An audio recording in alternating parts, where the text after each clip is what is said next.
سلام دوستان، عطیه میرخانی هستم، بنیانگذار مؤسسه آموزش انگلیسی اویلرنرز در مونتریال. در ادامه ویدیوهای آمادگی برای آزمون شهروندی کانادا به قسمت سوم میرسیم. در این قسمت میخوایم تاریخ کانادا رو با هم بخونیم.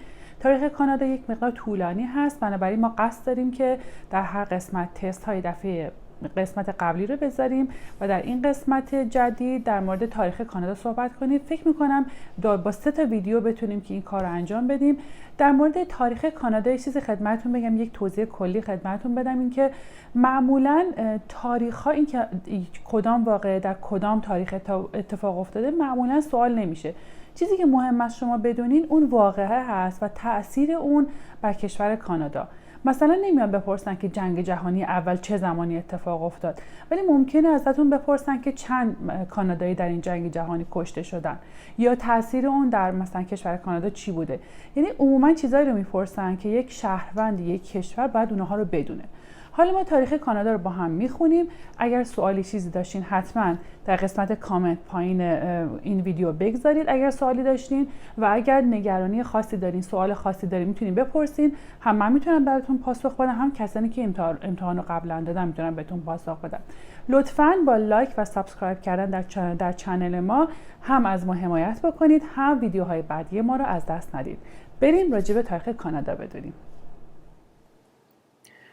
در ادامه کتاب دیسکاور کانادا اول میایم تستای قسمت قبلی رو کار میکنیم، بعد میریم سراغ برای کتاب.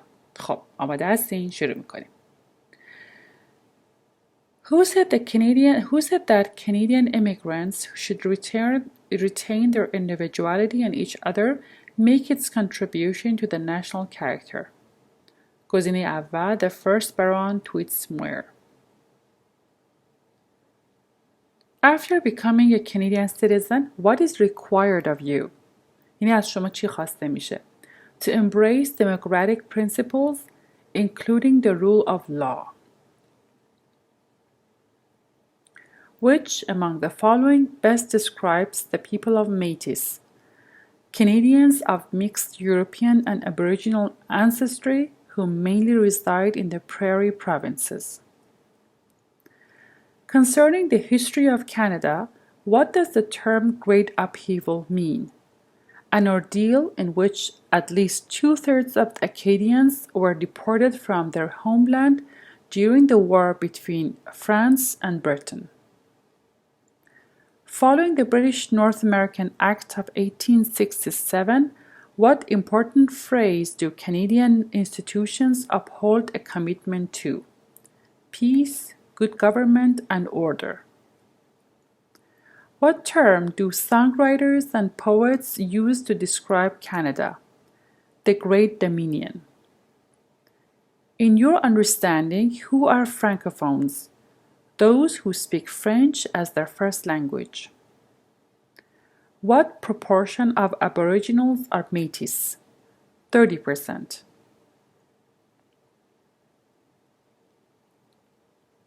Who among the following groups are referred to as the founding peoples of Canada?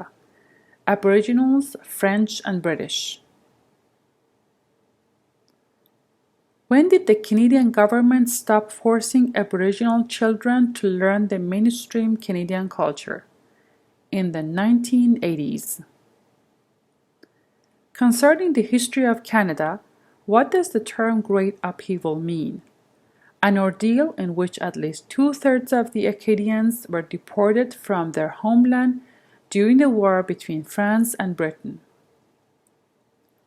In terms of population, which group of Aboriginals is the largest in Canada? The First Nations. Which among the following best describes the people of Métis? Canadians of mixed European and Aboriginal ancestry who mainly reside in the Prairie provinces. What does the term Indian mean? The Aboriginal peoples who are not either Métis or Inuit. The ancient constitutional document of 1867 was the British North American Act. Which statement is false regarding the people of Métis? They reside in small and highly scattered communities across the Arctic. Now, میرسیم به قسمت تاریخ کانادا. با ما همراه باشیم. در قسمت تاریخ کانادا اول من یک سری لغت‌ها رو براتون درآوردم که خوبه وقتی که میخونید و مخصوصا وقتی میخواین تست‌ها رو بزنید خوبه که این لغت‌ها رو بدونید. occupied یعنی اشغال شده، یعنی occupy کلا یعنی اشغال کردن و این هم که به صورت مجهولش هست یعنی occupied یعنی اشغال شده. explorer یعنی کاوشگر. leave off یعنی از چیزی ارتزاق کردن. nomadic یعنی بی خانمان. preserved نگهداری کردن یا نگهداری شده. compete رقابت کردن. از کلمه compete ما competition یا همون رقابت رو درست میکنیم. Aboriginal peoples. When Europeans explored Canada, they found all regions occupied by native peoples they called Indians because the first explorers thought they had reached the East Indies. وقتی اروپایی‌ها کانادا را کاوش می‌کردند، فهمیدند که تمامی مناطق آن در اختیار بومیان قرار دارد که اونها را هندی نامیدند، زیرا این نخستین کاوشگران فکر می‌کردند که به سرزمین‌های شرق هند رسیدند. The native people lived off the land. یادتونه گفتم lived off یعنی از چیزی ارتزاق کردن. بومیان در واقع این زمین‌ها بومی‌های این قسمت از زمین ارتزاق می‌کردند. Some by hunting and gathering, others by raising crops. بعضیشون با شکار و برداشت غلات و بقیهشون با برداشت غلات یا در واقع جمع کردن شکار امورات خودشون رو می‌گذروندن. The Huron-Wendat of the Great Lakes region, like the Iroquois, were farmers and hunters. قوم هیرون-وندت که امیدوارم درست تلفظ کرده باشن که در منطقه دریاچه‌های بزرگ زندگی می‌کردند، مانند ایروکواها کشاورز و شکارچی بودند. The Cree and Dean of the Northwest were hunter-gatherers. اقوام کری و دین که در شمال غربی زندگی می‌کردند شکارچی و صیاد بودند که این سگ قابل توضیحه و کسی که فارمر و هانتر و گدرر هست یعنی این که در واقع گیاهان وحشی رو می‌خوردن، حیوانات وحشی رو می‌گرفتن و ماهی صید می‌کردن و از طریق شکار در واقع شکم خودشون رو سیر می‌کردن. سیوها were nomadic بی خانمان بودن، زندگی عشایری در واقع داشتن. following the bison buffalo herd یعنی گله های بوفالو رو دنبال میکردن. the Inuit lived off Arctic wildlife. اینویت ها هم از حیات وحش قطب شمال ارتزاق میکردن. west coast natives preserved fish by drying and smoking. بومیان ساحل غربی با خشک کردن و دودی کردن ماهی ها اون رو برای مدت طولانی نگه می‌داشتن. Warfare was common among Aboriginal groups as they competed for land, resources and prestige. در میان اقوام بومی جنگاوری سنتی مرسوم بود چون اونها بر سر زمین، منابع و حتی شأن اجتماعی با هم می‌جنگیدند. The arrival of European traders, missionaries and soldiers and colonists changed the native way of life forever. ورود تجار و مبلغان دینی، سربازان و مهاجران اروپایی روش زندگی بومیان رو برای همیشه تغییر داد. Large numbers of Aboriginals died of European diseases to which they lacked immunity. یعنی بسیاری از بومیان از بسیاری از بیماری هایی که اروپایی ها با خود آورده بودند جان خود را از دست دادند زیرا ایمنی لازم در برابر اونها رو نداشتند. However, Aboriginals and Europeans formed strong economic, religious, and military bonds in the first 200 years of coexistence, which laid the foundations of Canada. با این وجود بومیان و اروپاییان در 200 سال نخست همزیستیشون روابط اقتصادی، نظامی و دینی بسیار قوی برقرار کردند که پایه‌های اصلی کانادا رو بنا نهاد. The first Europeans یعنی اولین اروپایی ها. The Vikings from Iceland who colonized Greenland 1,000 years ago also reached Labrador and the island of Newfoundland. وایکینگ های اهل ایسلند در 1000 سال پیش در گرینلند که گرینلند رو تحت استعمار خودشون قرار دادن و به لابرادور و جزیره نیوفاندلند هم رسیدن. The remains of their settlement, Lanks Meadows, are a World Heritage Site. این قسمتی که اسمشو گفتم که امیدوارم درست تلفظ کرده باشم از جمله میراث جهانی به شما میره. European exploration began in earnest in 1497 with the expedition of John Cabot, who was the first to draw a map of Canada's east coast. کاوش‌های اروپایی‌ها در سال 1497 به طور جدی با سفر اکتشافی جان کابوت شروع شد و او اولین کسی بود که نقشه سواحل شرقی کانادا رو ترسیم کرد. John Cabot, an Italian immigrant to England, was the first to map Canada's Atlantic shore.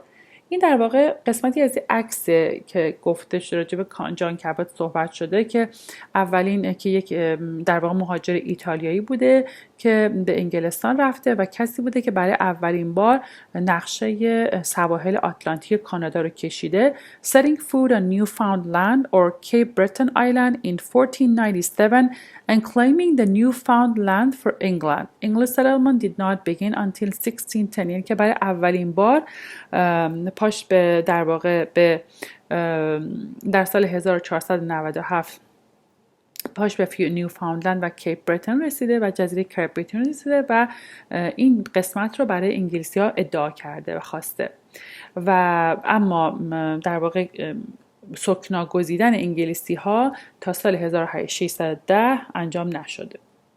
دوباره یه سری کلمه داریم که خوبه بدونین. یکیش outstanding هست به معنای برجسته. collaborate همکاری کردن که ازش کلمه collaboration رو میسازیم یعنی همکاری، تعامل. demand تقاضا. fair trade تجارت پوست. surrender تسلیم شدن. defend دفاع کردن. defeat شکست دادن و invasion حمله. exploring a river naming Canada یعنی کاوش رودخانه و نامگذاری آن به نام کانادا. Between 1534 and 1542, Jacques Cartier made 3 voyages across the Atlantic, claiming the land for King Francis I of France. بین سالهای 1534 و 1542 ژاک کارتیه به منظور کشورگشایی برای شاه فرانسیس اول 3 بار طول آتلانتیک رو پیمود. کارتیه heard 2 captured guides speak the Iroquoian word Canada, meaning Canada, در واقع meaning village.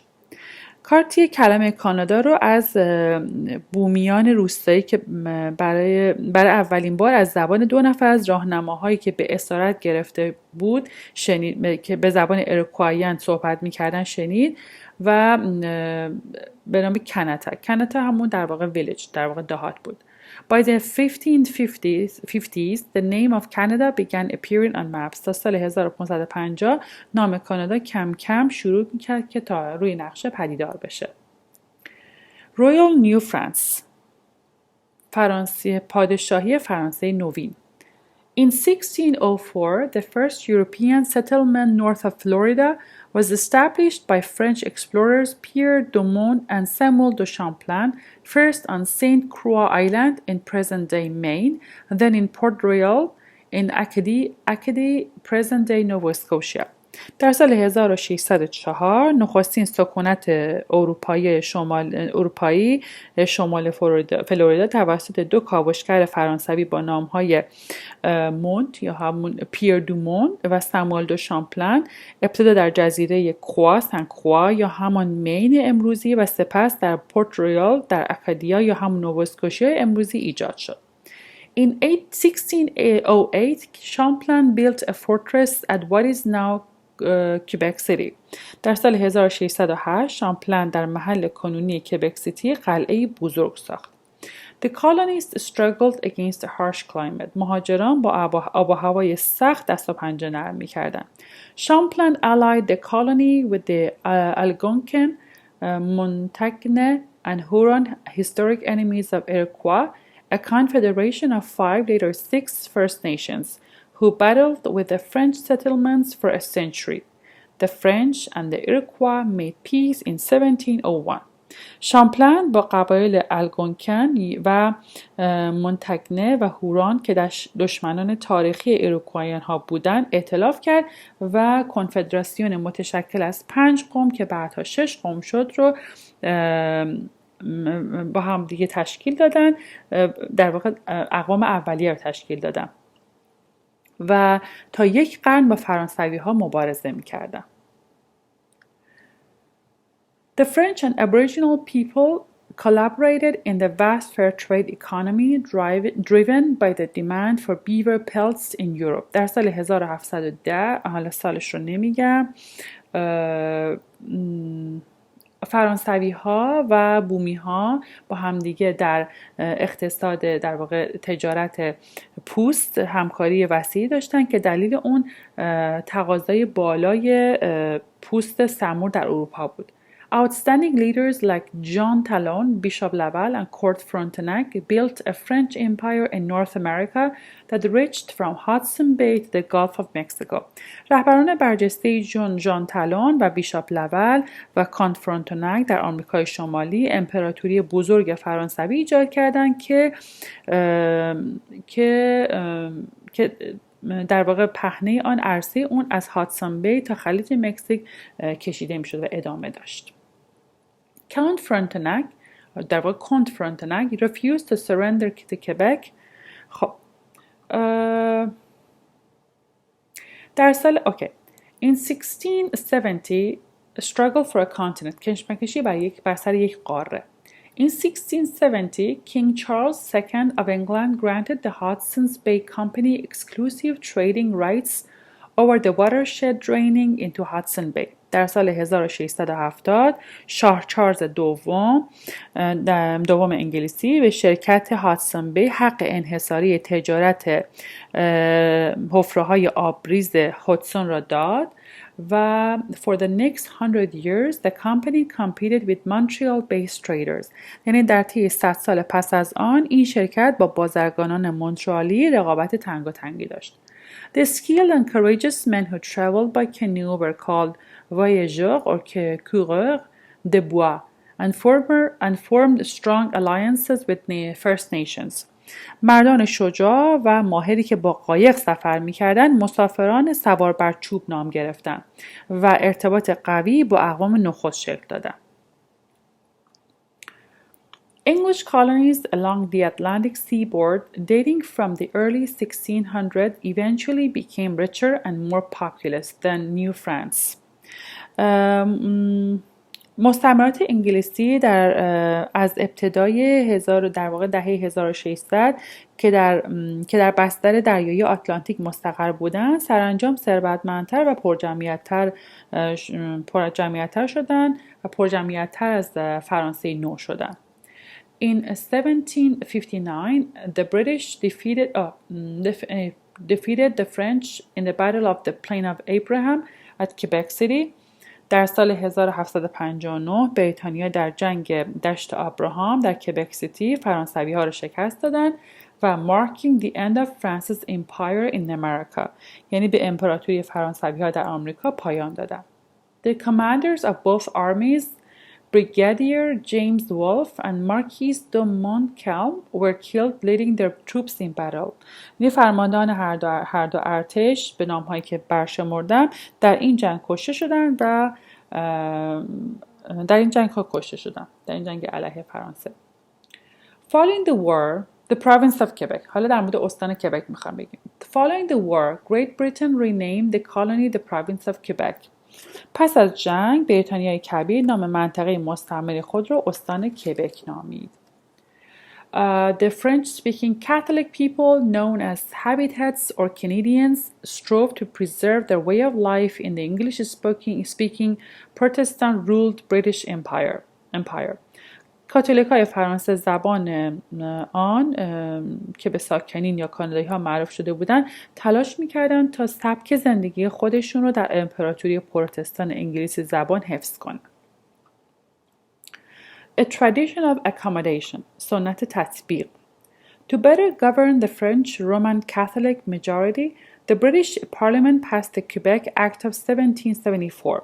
به منظور بهتر اداره کردن اکثریت فرانسه زبان‌های کاتولیک، پارلمان بریتانیا قانون 1774 کبک رو تصویب کرد که یکی از در واقع one of the constitutional foundations of Canada, the Quebec Act accommodated the principles of British institutions to the reality of the province. که یکی از در واقع پایه‌های مشروطه کاناداست که اصول نهادهای بریتانیایی رو با شرایط واقعی این استان وفق میده. It allowed religious freedom for Catholics and permitted them to hold public office, a practice not then allowed in Britain. و اجازه برپایی دفاتر کار رسمی دولتی بهشون میده، کاری که یا اقدامی که در آن زمان در بریتانیا مجاز نبود. The Quebec Act restored French civil law while maintaining British criminal law. این قانون در واقع کبک اکت قوانین مدنی فرانسه را در عین حفاظت و پاسداری از قوانین جنایی بریتانیا بنا نهاد. United Empire Loyalists یعنی وفاداران متحد امپراتوری. In 1776 در سال 1776 13 British colonies to the south of Quebec 13 مستعمره انگلیسی در جنوب کبک declared independence and formed the United States. اعلام استقلال کردند و ایالات متحده را تشکیل دادند. North America was again divided by war. مجدداً آمریکای شمالی توسط جنگ تقسیم شد. More than 40,000 people loyal to the crown called loyalists fled the oppression of the American Revolution to settle in Nova Scotia and Quebec. بیش از 40,000 تن از افرادی که به تاج و ملکه وفادار بودند به نام وفاداران از دست فشاری که انقلاب آمریکا بر آنها تحمیل کرده بود به نووا اسکوشیا و کبک فرار کردند. Joseph Brand led thousands of loyalist Mohawk Indians into Canada. جوزف براند هزاران وفادار موهاک رو به کانادا در واقع هدایت کرد. The loyalists came from Deutsch, German, British, Scandinavian, Aboriginal and other origins and from the Presbyterian, Anglican, Baptist, Methodist, Jewish, Quaker, Catholic religious backgrounds. وفاداران از کشورهای هلند، آلمان، بریتانیا، اسکاندیناوی و بومیان و مذاهبی چون پرسبیتریان، انگلیکن، بپتیست، متدیست، یهودی‌ها و کوآکر و کاتولیک بودند. About 3,000 black loyalists, free men and slaves came north seeking a better life. حدود 3,000 نفر از وفاداران سیاه‌پوست، برده و آزاد شدگان به دنبال زندگی بهتر به شمال آمده. In return, in 1792, some black Nova Scotians who were given poor land moved on to establish Freetown, Sierra Leone, West Africa, a new British colony for freed slaves. در سال 1792 برخی از اهالی سیاه‌پوست نووا اسکوشیا که زمین‌های خوبی به اونها داده نشده بود سیرالئون یا همون در آفریقای جنوبی رو بنیانگذاری کرد، در آفریقای غربی رو بنیانگذاری کردند که مستعمره انگلیس بود برای برده‌های آزاد شده. The beginning of democracy. Democratic institutions developed gradually and peacefully. آغاز دموکراسی. نهادهای دموکراتیک به تدریج و به صورت صلح‌آمیز شکل گرفتند. The first representative assembly was elected in Halifax, Nova Scotia in 1755. یعنی اولین مجمع نمایندگان در هالیفکس و نووا اسکوشیا در سال 1758 انتخاب شد. Prince Edward Island followed in 1773. بعدش اومد پرنس ادوارد آیلند در سال 1773 and New Brunswick in 1785 و همین اتفاق در نیو برانزویک در سال 1785 اتفاق افتاد. Constitutional Act of 1791 divided the province of Quebec into Upper Canada, later Ontario, which was mainly Loyalist, Protestant and English speaking, and Lower Canada, later Quebec, heavily Catholic and French speaking. در سال اکت در واقع تصویب قانون اساسی 1791 استان کبک رو به دو بخش اپر کانادا که بعداً آنتاریو نام گرفت و ساکنین آن بیشتر وفاداران به تاج و تخت و پروتستان انگلیسی زبان بودند و لور کانادا که بیشتر کاتولیک‌های دو آتشه فرانسوی زبان بودند تقسیم کرد. The act also granted to the Canadas for the first time legislative assemblies elected by the people. این قانون همچنین به هر دو کانادا اختیار داد تا مجمع‌های قانونگذاری منتخب مردمشون رو تشکیل بدن. The name Canada also became official at this time and has been used ever since. یعنی نام کانادا در این زمان حالت رسمی به خودش گرفت و تا امروزه مورد استفاده قرار گرفته. The Atlantic colonies and the two Canadas were known collectively as British North America. مستعمرات آتلانتیک به همراه هر دو کانادا در مجموع آمریکای شمالی بریتانیایی رو تشکیل میدن. Abolition of slavery. Slavery has existed all over the world, from Asia and Africa and the Middle East to the Americas. لغو بردهداری همیشه در سراسر جهان وجود داشته، از آسیا گرفته تا آفریقا و خاورمیانه و آمریکا و The first movement to abolish the transatlantic slave trade emerged in the British Parliament in the late 1700s. اولین جنبش ضد بردهداری در راستای لغو تجارت برده بین قاره ها بود که در اواخر سال 1700 و در واقع اوایل قرن 18 در پارلمان انگلیسی شکل گرفت. Upper Canada, led by Lieutenant Governor John Graves Simcoe, a loyalist military officer became the first province in the empire to move toward abolition. یعنی در سال 1793 کانادای بالا یا همان در واقع استان آنتاریو اولین استانی بود که به رهبری نایب حکومه جان گریوز سیمکو اولین استانی بود که در امپراتوری بود که در دست به لغو بردهداری زد و در این راه قدم برداشت. In 1807, the British Parliament prohibited buying and selling of slaves. یعنی در سال 1807 پارلمان انگلیس خرید و فروش برده رو ممنوع کرد و در سال 1833 abolished slavery throughout the empire و در سال 1833 بردهداری رو در سراسر امپراتوری ممنوع کرد. Thousands of slaves escaped from the United States, followed the North Star and settled in Canada via the Underground Railroad, a Christian anti-slavery network.